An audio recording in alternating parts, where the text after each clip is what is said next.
L'avenir électoral du pays, ça préoccupe aussi beaucoup les Congolais de RDC puisque l'Assemblée nationale de République démocratique du Congo a finalement adopté samedi soir le projet de loi très controversé. Selon le texte, l'élection présidentielle et les législatives prévues en 2016 seront organisées uniquement après le recensement de toute la population congolaise.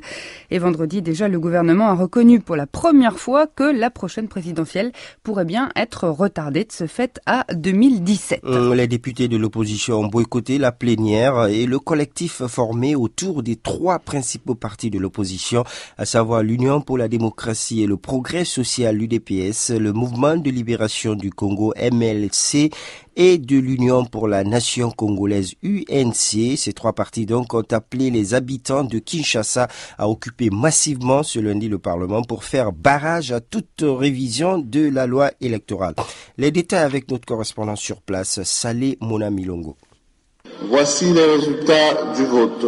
Sur 337 députés qui ont pris part au vote, 305 députés ont voté oui, 8 députés ont voté non, 24 députés ont voté abstention. En conséquence, l'Assemblée nationale adopte le projet de loi.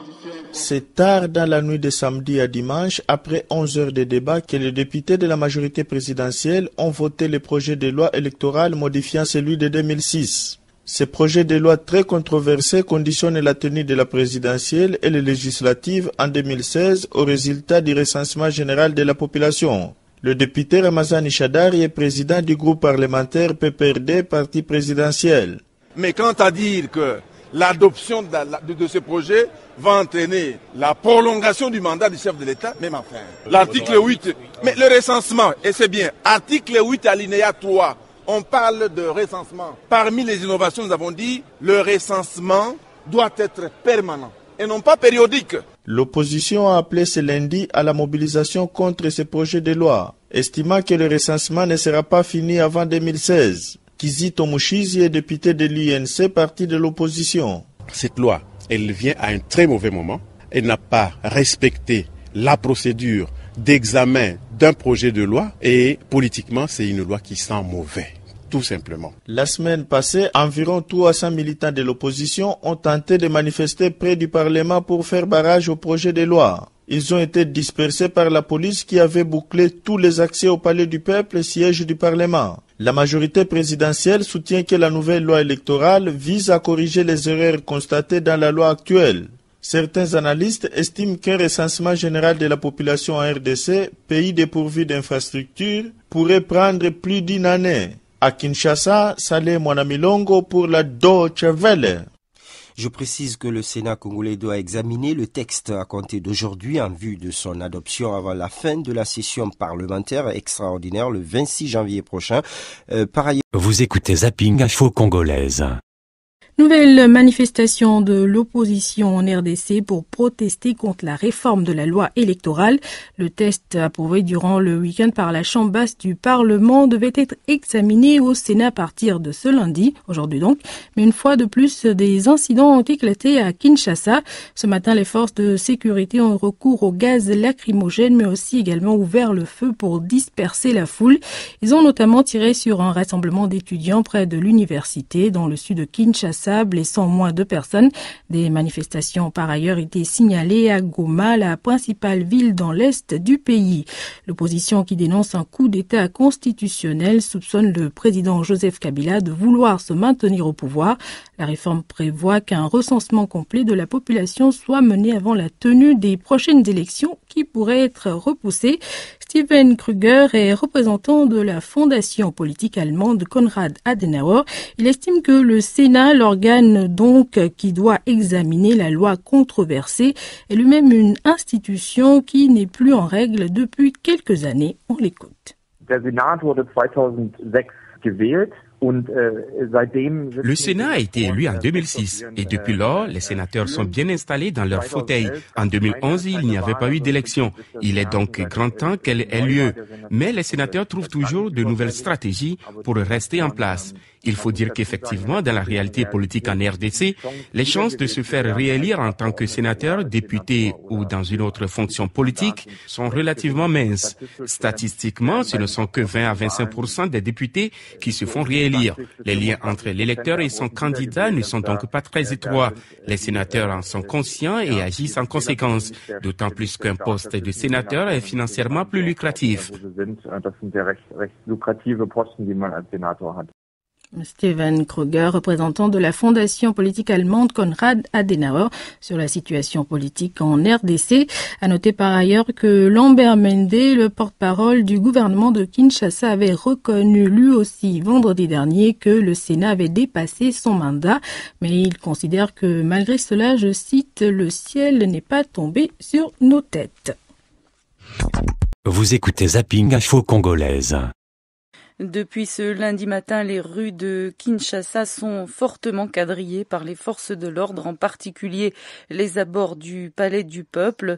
C'est là que les sénateurs congolais doivent voter la loi électorale adoptée samedi soir par les députés. Le point avec Eric Ambago de notre station partenaire Top Congo FM à Kinshasa. Ils étaient des milliers dans les rues de Kinshasa. À l'appel de l'opposition, ces militants protestaient contre la modification de la loi électorale.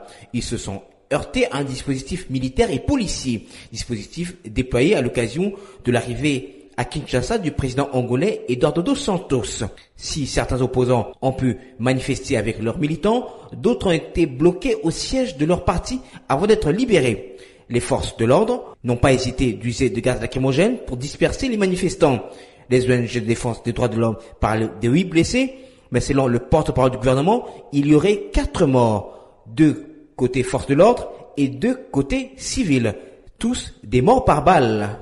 La circulation et les commerces étaient paralysés au courant de la journée. En début de soirée, le calme était en train de revenir, même si dans certains quartiers, des poches de résistance étaient enregistrées. De Kinshasa, Eric Ambago de Top Congo pour VOA Afrique. À présent, Lambert Mende, porte-parole du gouvernement congolais, joint par VOA Afrique. Je crois qu'ils ont fait leur travail qui consistait simplement à sécuriser l'arrivée et le séjour du président angolais Dos Santos, empêcher que des gens puissent violer le siège du Parlement. On a connu simplement quelques débordements avec des loupards. Nous n'allons pas accuser nos amis d'opposition d'avoir pillé des boutiques dans les quartiers périphériques de la ville. Ce sont des loupards, certains ont été arrêtés, ils sont en train d'être présentés à la justice maintenant. Est-ce qu'il y a eu des tirs? Il y a eu des tirs de grenades lacrymogènes pour disperser les gens qui voulaient marcher sur l'espace neutralisé politiquement du Palais du Peuple, ce qui est interdit par la loi congolaise. Il n'y a pas de tir à balles réelles, complètement faux. Ça, c'était au début de la journée, mais après, le porte-parole du gouvernement a confirmé qu'il y avait 4 morts à Kinshasa. Cette situation tendue intervient alors que Joseph Kabila reçoit son homologue angolais José Eduardo dos Santos. Les 2 chefs d'État doivent signer des accords de coopération économique et discuter de la situation dans l'est de la RDC, car le dirigeant angolais est président en exercice de la CIRGL. L'opposition congolaise, elle, demande au peuple de maintenir la pression pour empêcher l'adoption de la réforme électorale. Vital Kamerhe affirme être encerclé dans son quartier général de Kinshasa par la police congolaise. On écoute le président de l'Union pour la nation congolaise sur VOA Afrique. Je dis qu'aujourd'hui, le peuple congolais a décidé de prendre son destin en main. Il faut aller barrer la route à la loi qui viole la Constitution et qui consacre le glissement du calendrier électoral, alors que la date pour la convocation du scrutin est dans la Constitution, c'est l'article 73. Donc, le peuple devait choisir ou vivre une monarchie sous forme d'esclavage, ou alors s'élever et marcher. Nous devons féliciter ce peuple qui a compris son destin. Entre ces mains, tous les leaders politiques qui ont aujourd'hui précédé ce peuple comme une espèce de lampe témoin. C'est cela quand on s'y tient la main au niveau du leadership, le peuple ne peut que suivre. Et ça ne fait que commencer, mais la pression doit être maintenue. Il faut accepter qu'on puisse monarchiser le Congo. C'était Vital Kamerhe. D'autre part, plusieurs personnes ont été arrêtées à Goma, dans la province du Nord Kivu, lors de la marche des partis politiques de l'opposition contre l'adoption du projet de loi électorale. Le point avec notre correspondant Primo Pascal Roudaïgua. Parmi les personnes arrêtées figurent Rubens Mikindo de l'UDPS, Jean-Baptiste Kassekwa et Christian Badossé, tous 2 de l'ESID. Plusieurs autres opposants ont échappé de justesse. C'est le cas de Hubert Machukano de l'UNC qui vit dans la clandestinité. Il a été joint au téléphone. Ils ont tout fait pour empêcher cette manifestation. Ils sont passés sur pas mal de chaînes pour nous empêcher. Nous sommes dit, eh bien, ça ne doit pas aller, un peuple se libère. C'est comme ça que, courageusement, nous sommes descendus dans la rue et c'est pour nous un signe de satisfaction. Et finalement, le peuple, malgré les intimidations, est en train de se libérer. Le maire de Goma, Nasson Koubouya-Ndolé, qui a donné l'ordre d'arrêter les manifestants, n'a pas tenu compte des dispositions constitutionnelles. Je ne saurais pas permettre qu'il y ait des agitations, des regroupements, des manifestations dans cette ville, étant donné que les services de sécurité sont en alerte pour essayer de retrouver la paix et la tranquillité au profit de la population. Et la police est déjà avertie. Les activités sont restées paralysées dans une partie de la ville. Quelques magasins, banques, écoles et marchés n'ont pas fonctionné. Des échauffourées se sont poursuivies jusque dans l'après-midi entre les habitants du quartier populaire de Birere et les éléments de la police nationale. Depuis Goma, Primo Pascal Rudaigwa, La Voix de l'Amérique. Vous écoutez Zapping Info Congolaise. Kinshasa est donc sous tension. Depuis ce matin, le moindre rassemblement est systématiquement dispersé par la police, et ce, de façon musclée. Léa Lisa Vessero, vous êtes sur place, en direct avec nous. Alors, la police a même ce matin tiré à balles réelles sur les manifestants. En tout cas, au moins un blessé par balle à l'épaule a pu être confirmé pour le moment. Nous avons pu le voir à l'hôpital, mais plusieurs sources font état d'autres blessés par balle du côté de l'université de Kinshasa notamment, mais aussi dans différents quartiers du centre-ville où la police, vous le disiez, empêche depuis ce matin la population de manifester. Ce blocage a par endroits tourné à l'affrontement violent. À la fac, un bus aurait été brûlé et à 4 km de cette même université, des manifestants très remontés ont bloqué la route avec des pneus en flammes et des barricades de fortune. Ils jettent des pierres sur le moindre véhicule qui passe. Leur colère est confuse mais très forte. Ces jeunes se plaignent de ne pas avoir de travail, entre autres, et demandent le départ du président Kabila. Des cas de pillage aussi ont été signalés dans différents quartiers de Kinshasa. La situation est toujours tendue aussi dans le centre-ville, près du Parlement notamment, mais aussi dans le quartier de Bandal. Le moindre rassemblement depuis ce matin de plus de 50 ou 100 personnes est systématiquement dispersé par des grenades de gaz lacrymogène d'abord, mais aussi des tirs, alors qu'en face, les manifestants jettent des pierres. À l'heure où je vous parle, le quartier autour de l'Assemblée nationale est toujours totalement bouclé par des centaines de policiers et des militaires, notamment les gardes présidentielles qui patrouillent. Le siège de 3 partis d'opposition également, dont l'UNC de Vital Kamerhe, bloqué, inaccessible, même aux journalistes qui ont été menacés à plusieurs reprises par des éléments des forces de l'ordre. Le gouvernement, de son côté, confirme que l'ordre a été donné de disperser les manifestants pour les empêcher d'atteindre l'Assemblée nationale au nom, je cite, de l'inviolabilité du Parlement. Léa Lisa Vessero, en direct de Kinshasa. Merci beaucoup, prenez soin de vous. Du côté des autorités, eh bien, contrairement à ce que nous disait Léa Lisa Vessero, on nie l'utilisation d'armes à feu. Lambert Mende, porte-parole du gouvernement. Il y a eu effectivement quelques débordements avec les pillages dans les quartiers périphériques. La police, je pense, a mis bon ordre. Vous parlez de pillage et de loubar. Pour vous, ce n'était pas une manifestation de l'opposition ? Je ne pense pas que ce soit eux. La seule manifestation à laquelle ils aient appelé, c'était cette manifestation qui viole le principe de l'inviolabilité du Parlement, qui était illégale, et donc la police a empêché.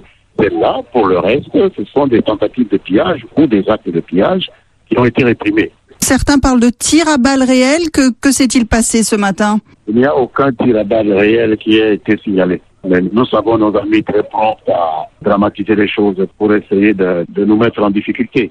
Lambert Mende, porte-parole du gouvernement. Et à Goma, dans le nord-est de la République démocratique du Congo, également des manifestations, comme en témoigne Léon Tembo, le secrétaire fédéral de l'UNC, l'un des principaux partis de l'opposition. Aujourd'hui, nous nous sommes retrouvés dans la rue pour marcher. Nous avons été contrecarrés par un dispositif musclé de la police. Et il y a eu des échauffourées, on nous a brutalisés, on nous a menacés, on a lancé des bombes lacrymogènes, et il y a eu même des balles réelles. Et après, on a pu arrêter certains d'entre nous. Il y a plusieurs arrestations, il y a aussi plusieurs blessures il y a eu des blessés parmi nous, dont moi-même qui vous parle, j'ai été brutalisé, je me suis sauvé de justesse. Léon Tembo, le secrétaire fédéral de l'UNC, des propos recueillis par Marie-Pierre Olfan. Vous écoutez Zapping Info Congolaise. Jour tendu à Kinshasa. Après la manifestation de l'opposition étouffée par les forces de l'ordre ce matin, des émeutes ont éclaté dans certains quartiers de la capitale congolaise. Les forces de l'ordre ont ouvert le feu, l'opposition déplore 13 morts, bilan contesté par le pouvoir. Les détracteurs dénoncent le projet de loi électorale qui, selon eux, pourrait retarder le prochain scrutin et donc permettre au chef de l'État de se maintenir au pouvoir au-delà de 2016. Le point à Kinshasa avec Poli Mouzalia. Un calme apparent règne en ce moment sur le boulevard du 30 juin, la principale artère de Kinshasa. Mais dans les quartiers populaires, vers les communes de l'est de la capitale, réputées proches de l'opposition, la situation a été tendue après que la police ait étouffé ce matin la manifestation de l'opposition. Des jeunes ont érigé des barricades et incendié des pneus. À certains endroits, des protestataires en colère ont carrément affronté les forces de l'ordre qui ont répliqué à coups de gaz lacrymogène. Du côté de l'opposition qui avance un bilan d'au moins 13 morts, on affirme que la police a tiré à balles réelles sur les manifestants, allégation jusque-là impossible à confirmer de sources indépendantes. Lambert Mende, porte-parole du gouvernement, reconnaît quant à lui que 4 personnes sont mortes, tuées par balles, 2 policiers et 2 civils. Des cas de pillage ont été signalés dans la confusion qui a suivi le face-à-face police-manifestant. Plusieurs magasins ont en effet été pris pour cible cet après-midi. Contacté, Emmanuel Akweti, ministre provincial de l'Intérieur, assure que la situation est maintenant sous le contrôle des forces de l'ordre. Du côté du Sénat, où le projet de loi électorale controversé devrait être examiné cet après-midi, les débats ont été suspendus sur demande des sénateurs de l'opposition à cause notamment de la situation tendue qui a prévalu ce matin. Néanmoins, l'examen du projet de loi devrait normalement reprendre dès demain. Poli Mouzalia, Kinshasa, BBC Afrique. Et dans l'est de la RDC, à Goma, la marche des partis politiques de l'opposition contre la révision de la loi électorale a dégénéré. Dispersés par la police, des manifestants s'en sont pris à la MONUSCO. 2 policiers des Nations Unies ont été blessés. Les détails avec notre correspondante à Goma, Léouera. Très tôt ce lundi, commençaient des affrontements entre forces de l'ordre et manifestants. Dans le quartier Birere près de l'aéroport, des manifestants ont barricadé la route en brûlant de pneus. Face à la violence, les forces de l'ordre tiraient des grenades lacrymogènes pour disperser les manifestants, qui répondaient par des jets de pierres et harcelés par des tirs. La police s'est vue renforcée par des militaires. Plusieurs chefs des partis de l'opposition, du DPS, l'UNC et les CID ont été interpellés et certains à leur domicile. Lors des accrochages, 2 policiers sénégalais de la MONUSCO UNPOL, pris à partie par les manifestants en colère, ont été gravement blessés et leur véhicule caillassé. Les UERA, Goma, BBC Afrique. Vous écoutez Zapping Info Congolaise. Mais revenus ce soir à Kinshasa, les forces de l'ordre quadrillent la capitale congolaise où la situation a été très tendue une bonne partie de la journée, alors que la loi électorale très controversée en RDC devait être examinée au Sénat aujourd'hui. Toute la journée, le moindre rassemblement, je vous le disais, de protestation a été systématiquement dispersé par la police et de façon brutale. La police qui a même tiré à balles réelles sur des manifestants. Le gouvernement avait interdit que les manifestants marchent sur le Parlement. Retour sur cette journée de tension avec Léa Lisa Vesteros. Ils sont une petite cinquantaine, un premier groupe venu manifester en attendant les autres. Mais à 20 mètres, en face, 10 policiers anti-émeutes, casques, boucliers et grenades lacrymogènes bloquent la ruelle. Derrière, 10 policiers encore, idem dans la rue parallèle. Albert Fabrice Bouela, élu de l'opposition, enrage. Le gouvernement dit que l'opposition est incapable de mobiliser 1000 personnes. Mais d'autre part, on déploie des militaires et des policiers partout. Et on va dire que nous sommes incapables de mobiliser. Sur le côté de la route, Louis, étudiant, explique pourquoi il s'est déplacé. Ce que moi je veux, qu'on puisse organiser les élections en 2016, mais pas avec M. Kabila. En tant que jeune du pays, en tant que jeune peut-être quinois et congolais, nous voulons tout simplement que Kabila puisse pas se présenter. Là, nous sommes d'accord. Désormais, ils sont 200 dans la rue. Très vite, l'atmosphère se dégrade. De chaque côté, des policiers anti-émeutes se déploient. Ils dégainent les lacrymogènes. Quelques minutes plus tard, des tirs retentissent. En face, les manifestants jettent des pierres et brûlent des pneus. Les journalistes sont brutalement sommés de dégager. Léa Lisa Vesterov, Kinshasa. Et puis j'ajoute que l'examen de la loi électorale devant le Sénat a été repoussé à ce mardi. Je vous rappelle également que des manifestations violemment dispersées, manifestations qui ont fait plusieurs morts et les bilans donnés par les uns et les autres diffèrent. Olivier Roger. Ce fut une journée meurtrière à Kinshasa. Lambert Mende, le porte-parole du gouvernement, parle de 4 morts tués par balle, 2 policiers et 2 civils. Il précise que les policiers tués étaient affectés à la surveillance de magasins et que les civils tués étaient selon lui des pillards. Ce n'est pas l'avis de l'opposition qui évoque un bilan beaucoup plus lourd de 13 morts, tous tués par des tirs à balles réelles, affirme le chef de file de l'UNC, Vital Kamerhe, qui dit disposer d'enregistrements prouvant que des militaires ont tiré à balles réelles sur les manifestants. Paul Ntsapou, le secrétaire général de la FIDH section Afrique, évoque lui aussi un bilan plus élevé que le bilan officiel et parle de 14 morts. Ces chiffres sont impossibles à vérifier dans l'état actuel des choses, d'autant que les journalistes qui ont tenté d'aller comptabiliser les victimes dans les hôpitaux de Kinshasa n'ont pas été autorisés à entrer dans les morgues. Notez que plusieurs autres personnes ont été blessées en province, notamment dans la ville de Goma, où des manifestants ont aussi été arrêtés. Olivier Roger, dans votre journal, également dans l'actualité